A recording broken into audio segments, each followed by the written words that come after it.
Jupiter and Mars. In other words, hold my hand. In other words, baby, kiss me.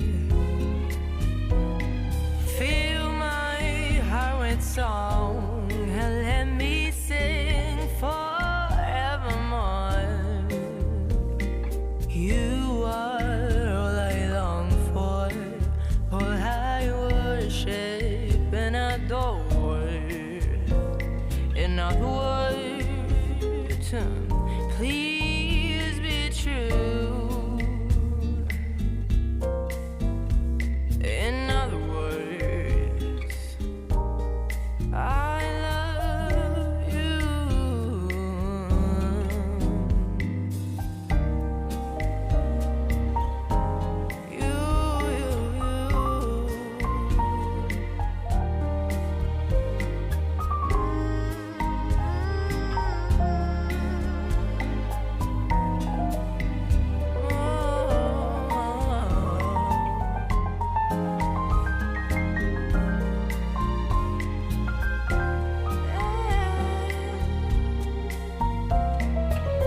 We're on.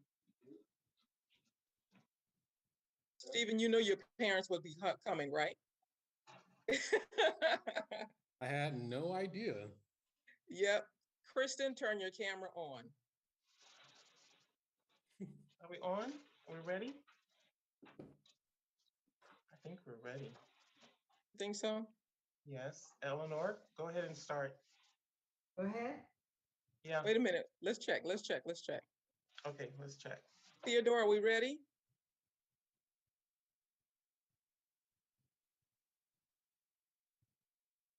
We're live. All right, go ahead, Ellie. Hello, everybody. Facebook friends, YouTube, Zoom. Hello, hello, hello. I am Eleanor Robinson, and I am co-hosting this event with Debora Brantley. And we want to thank each of you for joining us at the Dessert Cafe. You know there are no real desserts, right? Get that out of the way right now. There are no real desserts here. But we thought, since we are celebrating Bethany's homecoming event, and we thought we would go back to feature some of our fabulous young people. And when I say go back, I just want to say the people that we are highlighting today were itty bitties running around, not thinking about anything. Now they're all grown up and run their own businesses. I think that is so fantastic. So we're going to talk to them about becoming extraordinary bakers. Yes, extraordinary bakers. Some of them own their own business. And how did they get there or here? I want you to sit back and listen to them, and let's see and hear their stories. Debora? Good afternoon, everybody. I want to welcome everybody to our Dessert Cafe. And as Eleanor says, there will not be any goods to be eaten, unfortunately. Because of COVID, that's just the way things are. But what we would like to do is just start with just to invite the Holy Spirit into our program. So we can just bow our heads for a short prayer. Our Father, which art in heaven, we thank you for this opportunity to be together once again virtually. We thank you for the participants as they have consented to join us. And we ask that you will continue to be with their business, with their aspirations and all of their endeavors. We thank you in Jesus' name, amen. Amen. All right, so we're going to start with Mr. Stephen Mathis. Stephen, and Stephen, you can sort of like give us a synopsis of how you got into the baking. You have the questions, and so just go ahead and start. You're on. Should I go in order of the questions or? Yes, please. Oh, it doesn't matter. Oh, okay. Hey, everybody. My name is, my mother's waving. Oh, so it's my cousin. Hey, Kristen. My name is Stephen Mathis, and it's very true that I used to be a very itty bitty person at Bethany, and now I am much bigger, also taller, thanks to genetics. And so I am here in San Francisco in the Bay Area. I just moved here less than a year ago. I'm in education, but I also bake. I'm going to look at these questions and just answer these questions, I guess. So I attended the illustrious Miami Union Academy, where I am a proud Jaguar. That's still our mascot, right? Is that still? Okay. Well, we'll assume that it is. So I went there where I met so many good people, awesome friends. I then went to Oakwood University. I also went to Broward Community College, which is now Broward College. And then I got my master's from Alabama A&M University. None of my majors or degrees are in baking at all. My first degree is in English. And then my master's degree is in education, which I'm in right now. And so I'm getting a worldly degree in baking as I'm learning and picking this stuff up.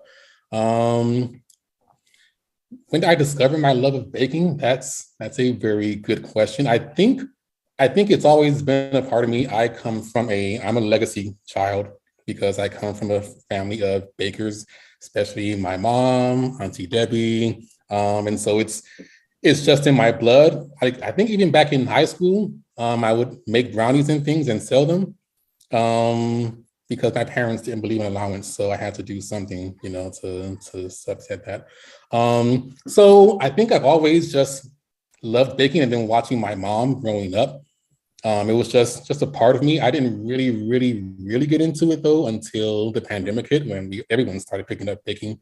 And I started off with cinnamon rolls because that's a comfort food for me. I needed to be comforted during that time.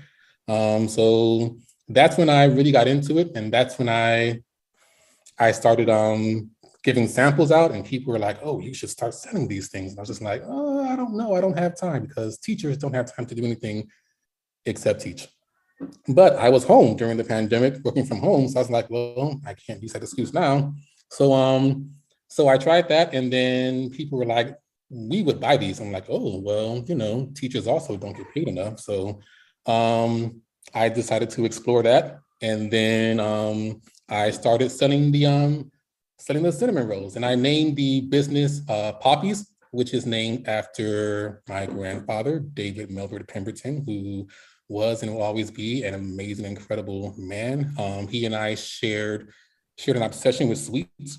We believe no meal is complete without something sweet to finish it off. And so I wanted to name the bakery after him, just to honor him and his love of sweet things, because I really got that from him. So yeah, I have to get back into the business.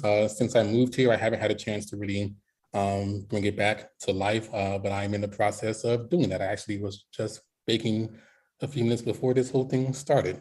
Finished some cinnamon rolls that I'm going to give away. So let me see, so we already covered this part. I did not acquire a certificate at all. I've just been doing this through instinct and a lot of YouTube, a lot of experimentation, a lot of mistakes. I can't tell you how many batches of cinnamon rolls that just I had to say goodbye to because they just were not good at all. I didn't want that to be, the public face of my business, but I also know that's part of the business, the failing part. In Denver, where I was before I moved to San Francisco, at the school I was working at, I had a teacher there who taught, she had a culinary class. And so she allowed me to use her kitchen as a test kitchen. And so on my off periods, I would go in baking with the kids, sometimes just random things, but mostly focusing on these cinnamon rolls. And the kids were able to give me some really honest feedback. And so that was Emily Duncan, that's her name. I really appreciate her and allowing me to use her space to grow and to explore this new part of my life. This is definitely something that I want to do full time. I've been 13 going on 14 years in education. I'm a little bit over it. I appreciate what it's done for me. But I would love to just bake because I also want to do something to still give back to the community. And, baking will give me a chance to do that, whether supporting nonprofits or just giving out to the community in need. I want to do that because giving back is also part of my legacy, and I don't want to let that go. My signature item, I think it's just the regular cinnamon rolls. I did have seasonal cinnamon rolls. I had some for Christmas. I also have blueberry cinnamon rolls, chocolate chip. The ones that I made yesterday, they're called Adam's Apple, named after a student who just really liked my cinnamon rolls, and apple was one of his favorite fruit. So I made a cinnamon roll and named it after him. So they all have different names. I like to be creative with that. I made cakes, mostly bundt cakes, pound cakes, things like that. I haven't done that since I moved here. Probably should get back into that. All my recipes are mostly original. I think for every baker, we've sampled from other bakers. And so I've done that, but I've also made sure to make what I make my own.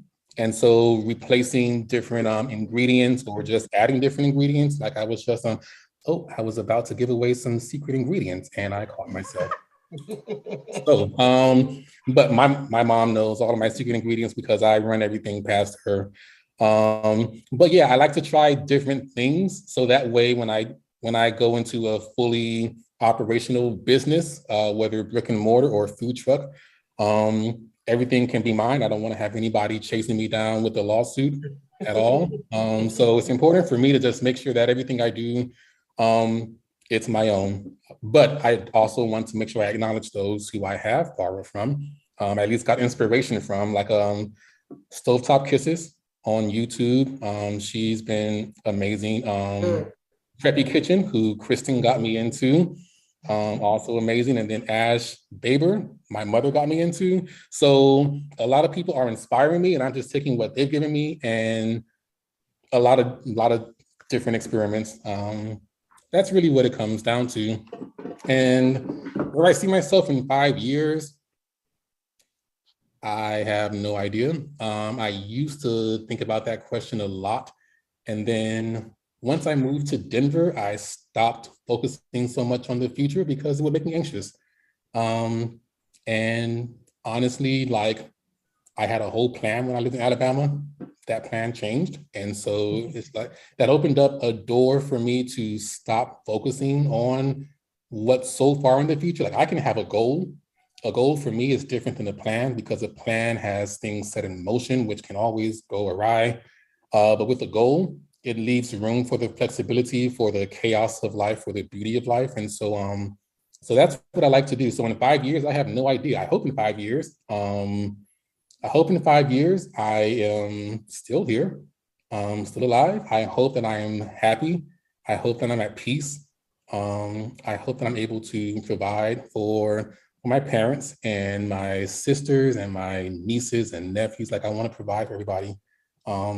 I just want everybody around me to be happy and be full of sweet things. And I want to, yeah, that's where I want to be in 5 years, just making sure that everybody around me is fulfilled and at peace with life, because if they are, then I am. So, yeah.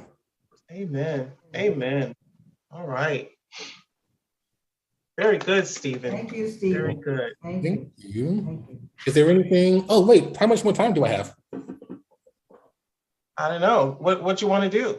I wanted to just show a little bit of the rolls that I made before. yeah. Go ahead, please. Please. Okay. Yes. The plan was not to bake at all, but my mother knows when the bug hits, you have to deal with it. Yes, that's right, baby. You are definitely your mother's child. Oh, first I do want to introduce you guys to, this is my knife. Her name is Azula.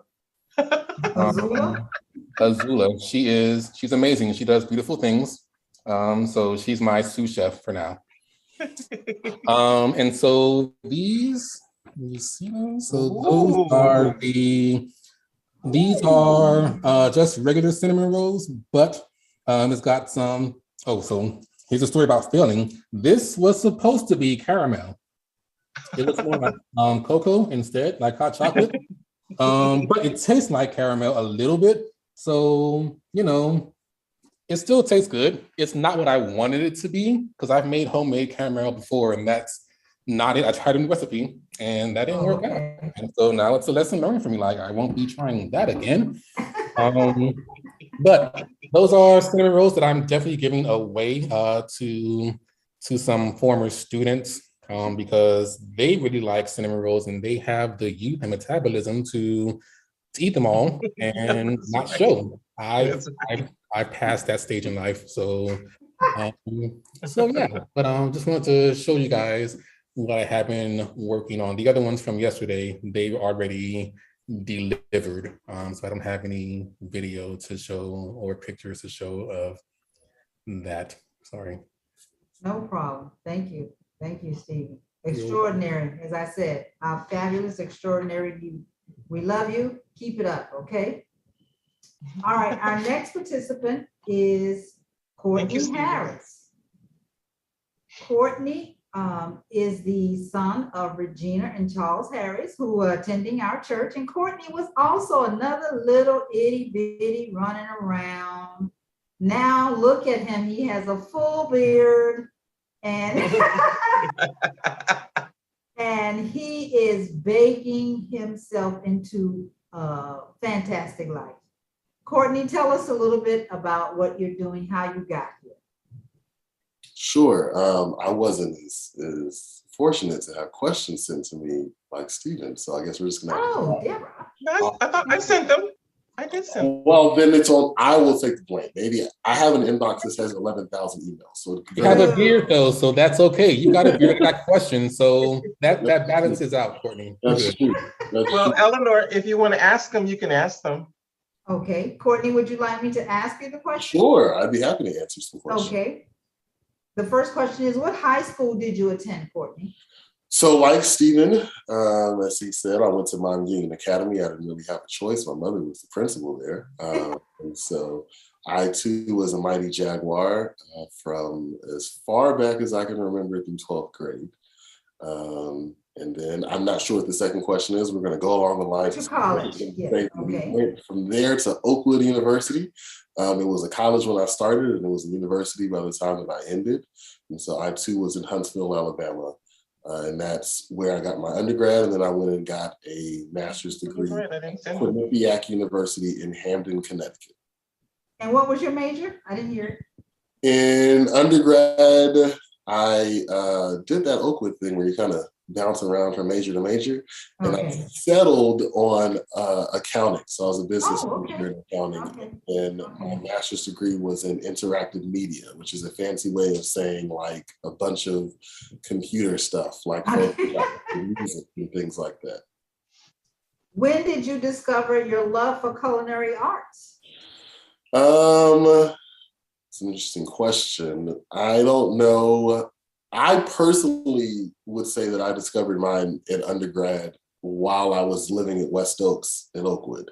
Mhm. But I come from a family of cooks and bakers. It is really, really deep in my family. We take pride on our abilities in the kitchen. But as a kid, I kind of just watched.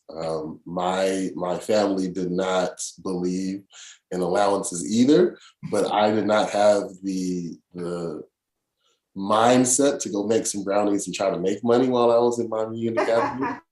Stephen had me beat there. So I just sort of watched my whole life. I watched my grandmother, who was like the matriarch of the cooking, do the cooking. And then my mother did a whole bunch of cooking. My father did cooking. My father would bake things. My mother would bake a bunch of things. And I kind of just soaked all that in. And I was waiting for them to teach me, and no one ever did.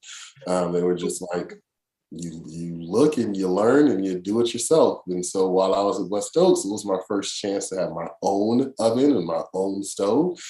And so I'd sort of use foodnetwork.com and go to different places and ask my friends and say, is this right? I'm going to make this chicken. And then, you cut into it and hope that it's not pink on the inside, and you just do and do and do until you get it right. And that's where the love really, really started. Is this something you want to continue full time?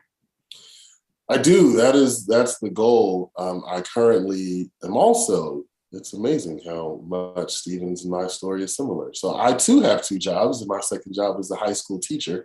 Or I might say that that's my first job on some days, because there really is no time to do anything else. But I am looking pretty intently on trying to make this my full-time only thing that I'm doing. I would love to just bake, and I have sort of a plan on how to do that. And we'll just see if we can execute that plan. And I just heard you say also the lovely pictures that are behind you, that's also one of your part-time talents also. They're beautiful. Yeah, it's a hobby of mine. So I like to travel and take pictures of different places I go, and go to sporting events and take pictures there as well. So I picked that up. One of my first teaching jobs, Stephen probably knows this well, when you become a teacher, they just give you sometimes a class, even if you are good at it or not. And so I was thrown into being a photography teacher and found out that I really, really loved it. photographer. And so I just kept it going. So you're currently right now just doing your business online, or is it something that you're going to look forward to have a storefront, or what's your plan for that?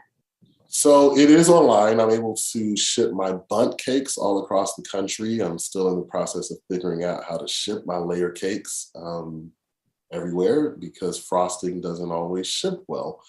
But it is online. I am trying to move into a different facility now that is called a cloud kitchen, which allows me to deliver locally to a lot of places and have Uber drivers and you know, a lot of those delivery services, DoorDash, come pick up from me. But my ultimate goal, quite honestly, is to, I've always phrased it as I want to be in places where people are trapped.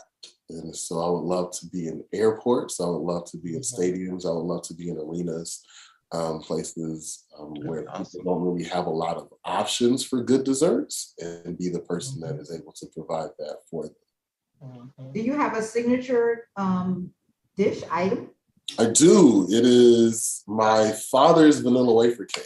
All right. A couple of years ago, when I really decided this is something I wanted to undertake, I asked him for the recipe and he gave it to me. And I spent many a night making a vanilla wafer cake to see if I can get it to come out correctly. And then I ship it back home to Miami and asked them to arrive there in one piece. Did it taste all right? And there was a lot of trial and error with that until I was able to get it perfect. But that is our signature product. Oh, very good, very good.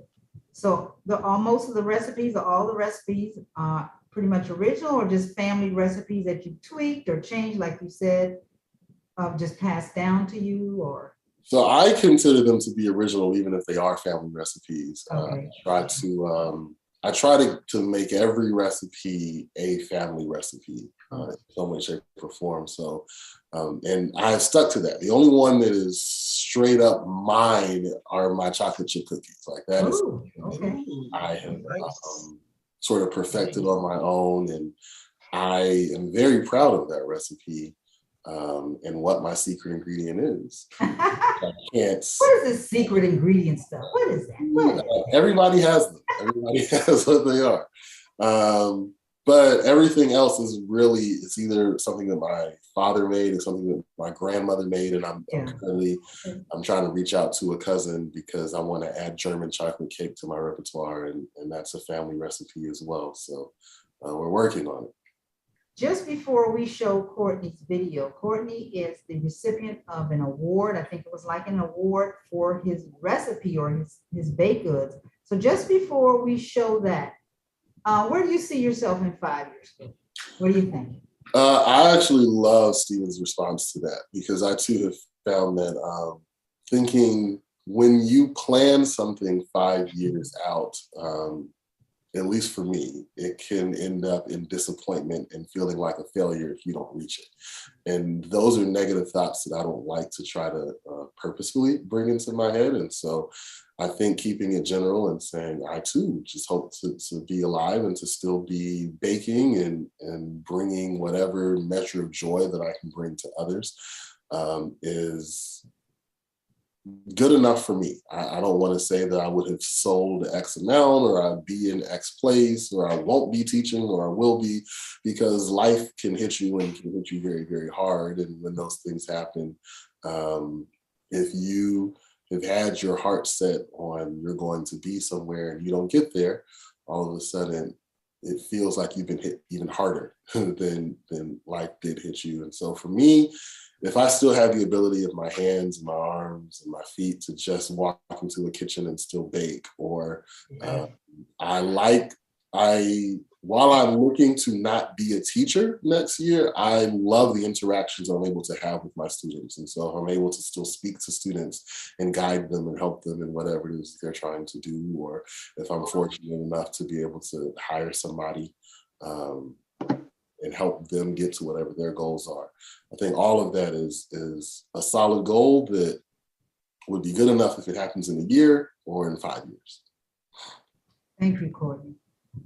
Emma, do you all have, we want to watch the video now, Courtney and his prestigious award for his baking.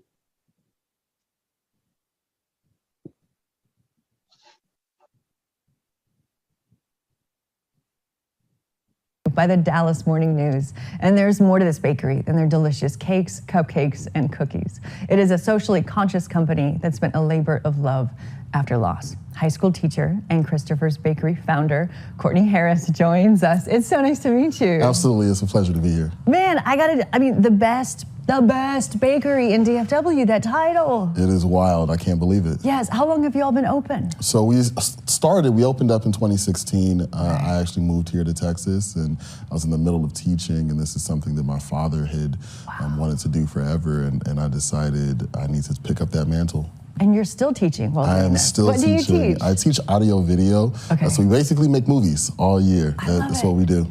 Okay, let's talk about the business. Who is Christopher? Who is this about? So Christopher's my brother. He's 6 years younger than me. Unfortunately, he died right before his 11th birthday. He was born epileptic, which means basically that he suffered from seizures all of his life. Okay. And one night, unfortunately, he died of SUDEP, which is sudden unexpected death in epilepsy. Okay. A lot of people have suffered from it. He spent so much of his life in hospitals, and I sort of grew up knowing that I wanted to help people who are also suffering with epilepsy and from seizures, and families who are dealing with it as well. And so this bakery is in his honor. So how did that come about? How did the idea, knowing that you needed to carry on the torch from your father's inspiration? For sure. So I had always wanted my father to start this bakery, and he just sort of didn't, right? He always gave away the cakes for free. He just baked for people because he enjoyed doing it. And I was like, man, you're losing so much money, right? And so in grad school, we actually had a project where we need to start a business, and sort of as a mock sort of thing to do. And I always wanted to work for myself and start a business, and I knew what I wanted to do in the name of my brother, and so I said, let's merge these two things, and that's where the idea sort of sparked back in grad school, 10 years ago about, yeah. Oh my gosh. Let's talk about some of your signature items. Absolutely. What made you the best in DFW? Absolutely. Talk me through what you brought in for us. So over here in front of you, those are my chocolate chip cookies surrounded by some red velvet cupcakes and some cocoa pound cupcakes.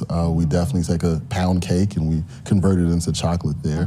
And then this is a larger bundt version of that same cocoa pound cake. And then over here is our signature product. It is our vanilla wafer cake. It is customizable, right? So you can put raisins in it, coconut, pecan, cranberries. There are customers who've asked for white chocolate mac to be added into it, and so it's so versatile. But it's the cake that my father started years ago. Like when I was a kid, I'd hear him taking vanilla wafer cookies, beating a rolling pin on them, trying to crush them up, and we don't use any additional flour. And he sort of perfected that recipe, and I have it now. When I took a bite of this, like at first, initially, it's like, oh, that's good. But the more I chewed, the more delicious it became while just simmering in my mouth. Yeah, What happens? You get those ingredients, right? And so there's so few cakes that are like that. You get a chocolate cake and it's just sort of a chocolate cake, or a pound cake and it's just butter, sugar, and eggs. But with this, there's always flavor coming in. So you get that explosion of coconut. You can add chocolate chips to it. We got pecans that you can put in there.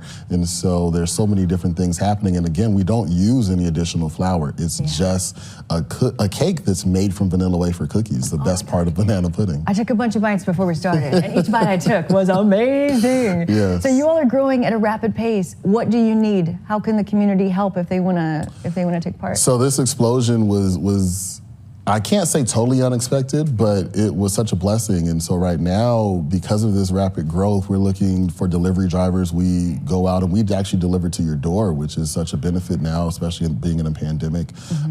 We need people to help in the kitchen, and we need investors, right? We need, we're growing so rapidly, we need a bigger space to be able to bake and to be able to do the things that we need to do. And so if anybody out there wants to help, we're here available. Well, manifest it right now. Yes, this is gonna absolutely. happen. Help will be there.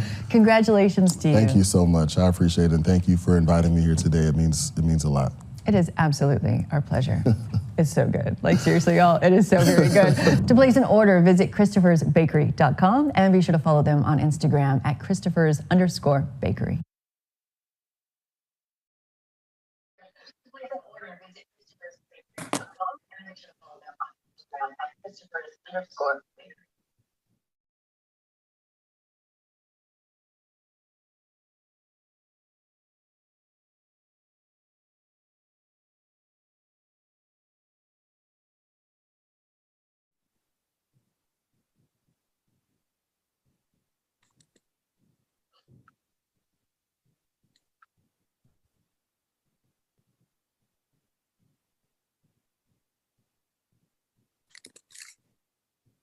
We're live.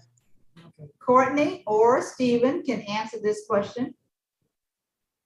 Do you feel that sometimes when you're baking, if your heart's not in it, maybe things are going on in your life at that point, and when you bake, for whatever reason, you've baked this item hundreds of times, but for whatever reason, that particular time, it just does not come out.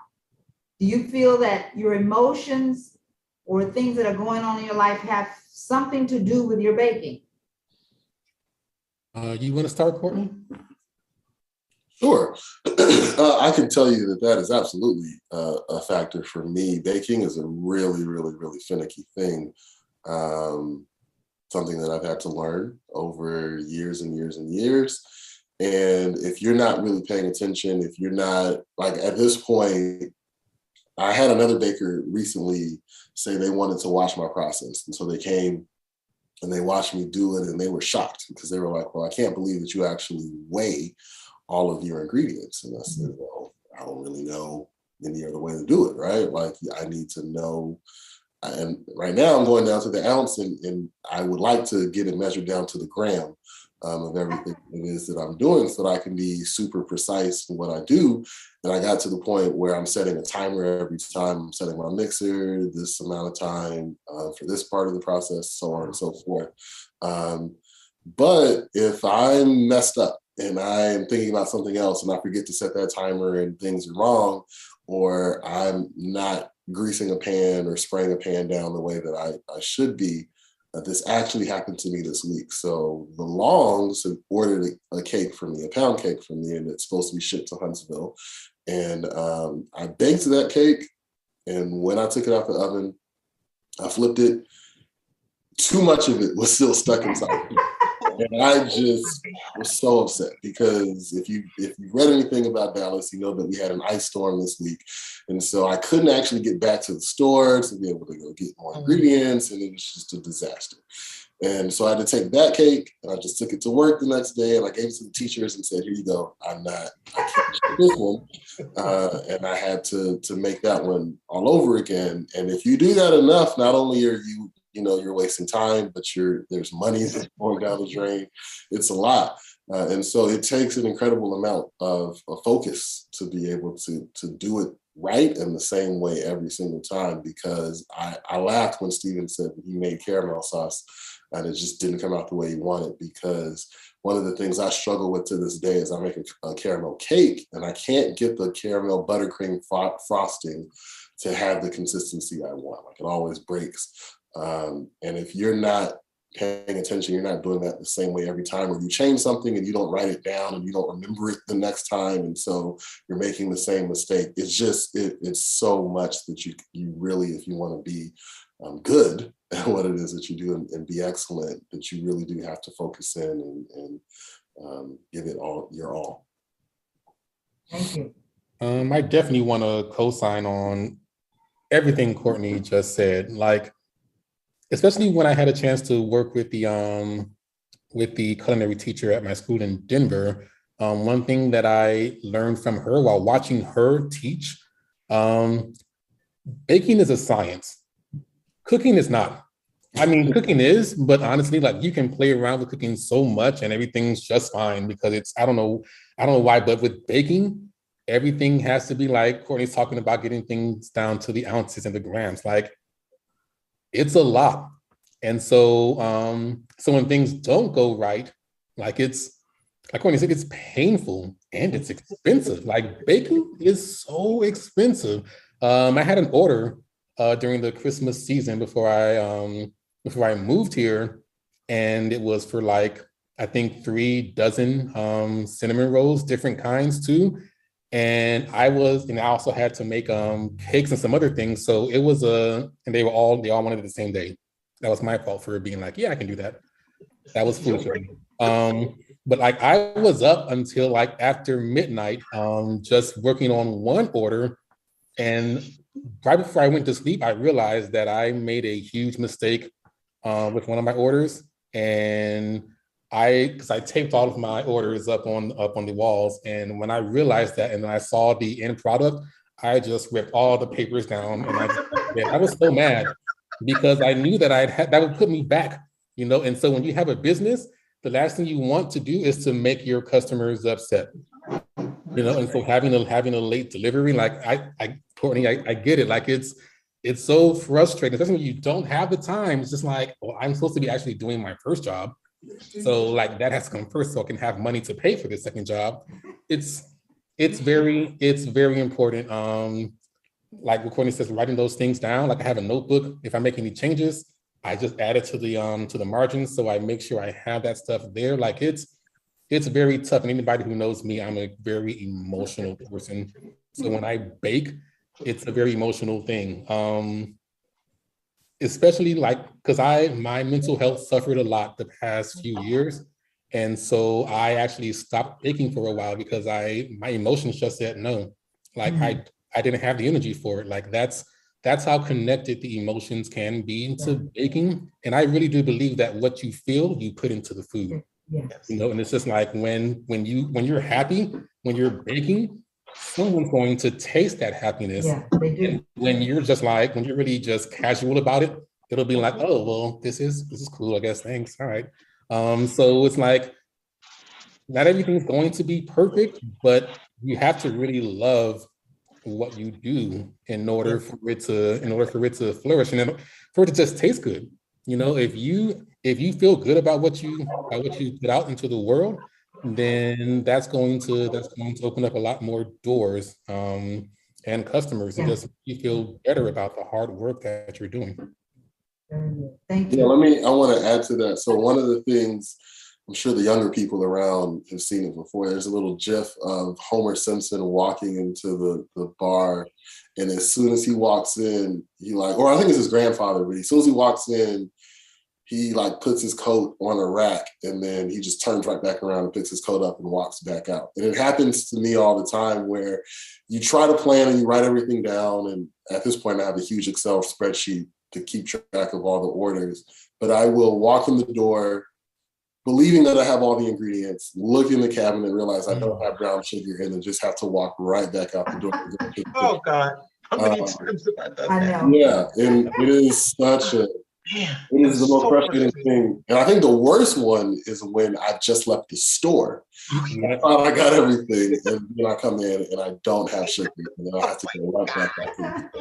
So yeah, it's and the emotions of that that Stephen is saying is such a real thing, because it's hard to recover from that sometimes, to put the blood into your baking when you're so frustrated or upset at yourself for just the simplest mistake.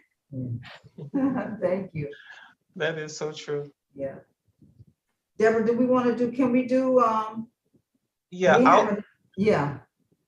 I want to do we have a baker that is not with us today. She couldn't be with us. So we want to introduce Afana, and we want to show a video for her. But Afana Cherisol is the daughter of Macula and Pierre Cherisol. And she has now moved to Orlando.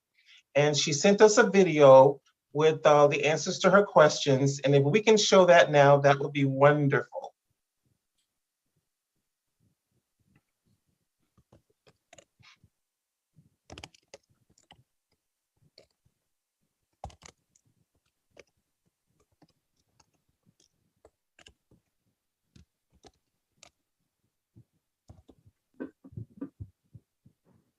It's still on delay. I still consider myself as part of the family.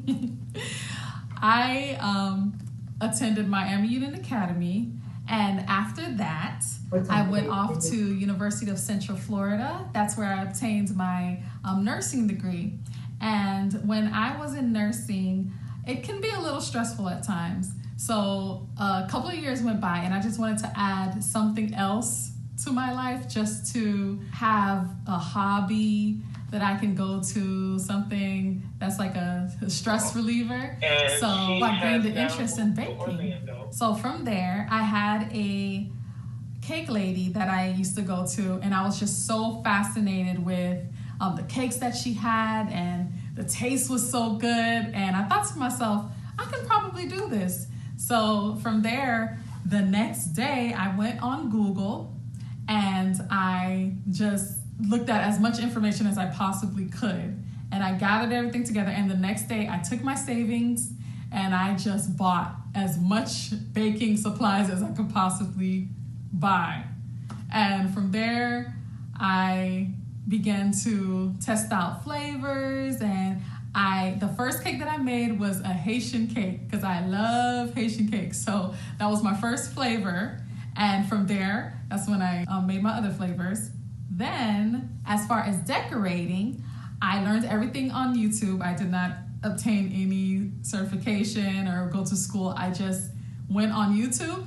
And if anyone ever asked me, hey, I want a design like this, I just told them, hold on a second. I went on YouTube, saw a tutorial, and if I believed I was able to do it, I just told them, yes, I will be able to do it for you.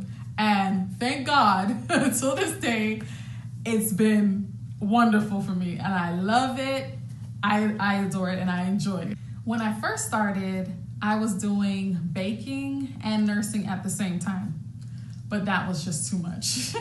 So eventually I just took a leap of faith and I did it little by little, step by step, but I did nursing part-time, and then I ended up doing my business full-time. And at this point, I was comfortable enough doing weddings, parties, big events, corporate events. So I was to the point where I felt comfortable, taking that next step. At this time, I do not have a storefront. I still work from home, but eventually, probably in 5 years, I do plan on having a storefront, God willing, and taking it just to the next level. I can definitely say that my signature item is my Haitian cake. People from all walks of life love the Haitian cake, and they always ask me, what is this? It's amazing. I remember when I was younger, my mom used to, for my birthday or just because, she would buy me a piece, just a small little piece of Haitian cake, and I loved it so much. And that's why my first cake, because growing up, all of my friends can tell you this, I never baked, ever. If it wasn't lasagna or mac and cheese, I never baked anything. So when people first heard that I had a baking business, they were thinking what is Athana doing? But I just mixed things together, made my original recipes, and to me, it tasted good. And then I started bringing samples to work. My coworkers were my first, I tested on them. I would bring it to work and they loved it, to the point that they started ordering from me. And then that's when I eventually started branching off and doing other things. So I would definitely say that my signature item is my Haitian cake. But a lot of the things taste good as well. But I just love what I do, but I love nursing as well. So at this point, I'm at a happy medium. I'm doing my nursing, I'm doing my cakes. God blessed me to be able to do both. He's given me a God-given talent, and I'm grateful for that.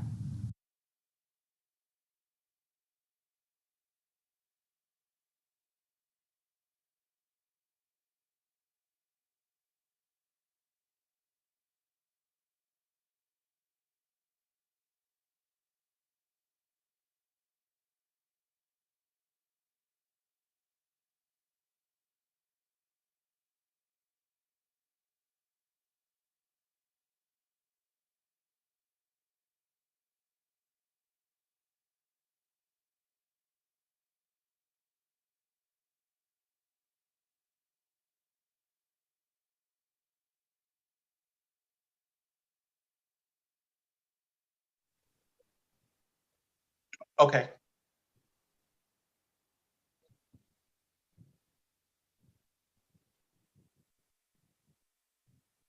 Hi. Thank you, Athana, for that wonderful video. Beautiful.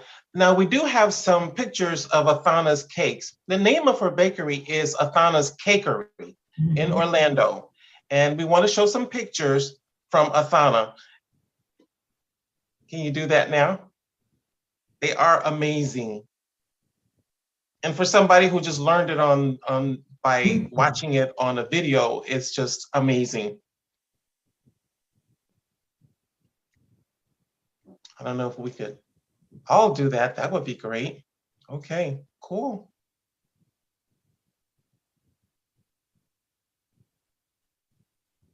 Beautiful. Look at that cake. Wow, those are amazing.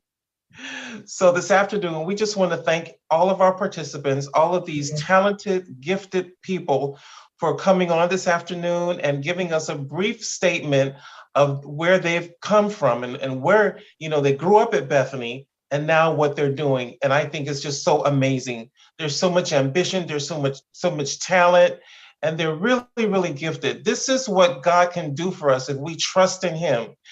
These kids came from Miami Union Academy,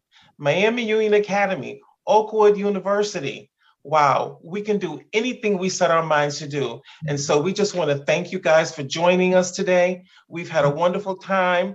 I'm so sorry that we couldn't taste anything, but next time we'll be able to do that, hopefully. Okay. Thank you for joining us on our historical weekend. And I'm sure that we're going to be seeing some more pictures later on. It's truly been a beautiful, beautiful day. Thank you so much for joining us. Goodbye from the Dessert Cafe. Goodbye.